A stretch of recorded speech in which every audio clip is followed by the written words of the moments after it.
the royal guards. Remember the teenagers that we saw earlier? There was a standoff between them and yeah, exactly. Now you tell that to Rishi, about like, well, that's what's going to happen. I mean, Nazis. But something the king got, the king kid, the queen's father, Christian X, big tall bloke, came down to he knew that Denmark was just a stepping stone over Sweden, which was neutral. Sweden was neutral during World War II, and of course Denmark was seen as really an extended farmland for Germany. The king knew the safest thing for his people, the best thing, was to sign the papers. Literally, the Danes were waking up one morning, switching on the radio, and discovering they were an occupied nation.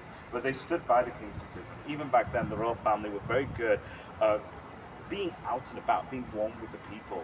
Famously, during the occupation, the king would ride through the streets on his horse in his full military regalia with hardly any protection. The Nazis thought he was crazy. They said, "You don't even have a bodyguard." His famous quote is, "All of Denmark is my bodyguard." They would climb to the streets and applaud him as he was going by. He was even rumoured to have worn a Star of David on his lapel as well, showing real defiance and of course showing his solidarity with the Jewish population of the Jews.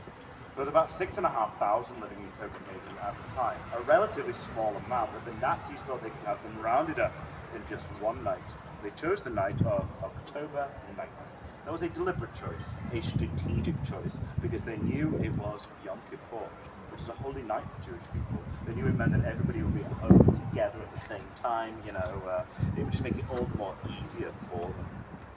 Fortunately, a few nights before October 9th, a couple of officers were having drinks over at the Hotel Dongleter, the very fancy hotel I was showing you earlier. It's just down the street here. You're going to occupy your nation. Why not make the fanciest place in town one of your headquarters? They're having a few drinks, discussing the plans for October 9th, not realizing that the bartender spoke a bit of German and understood that they were plotting.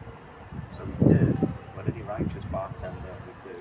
He ran into the back and called as many people as he could.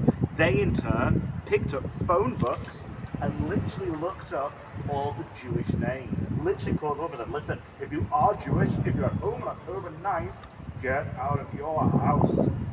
And they did. They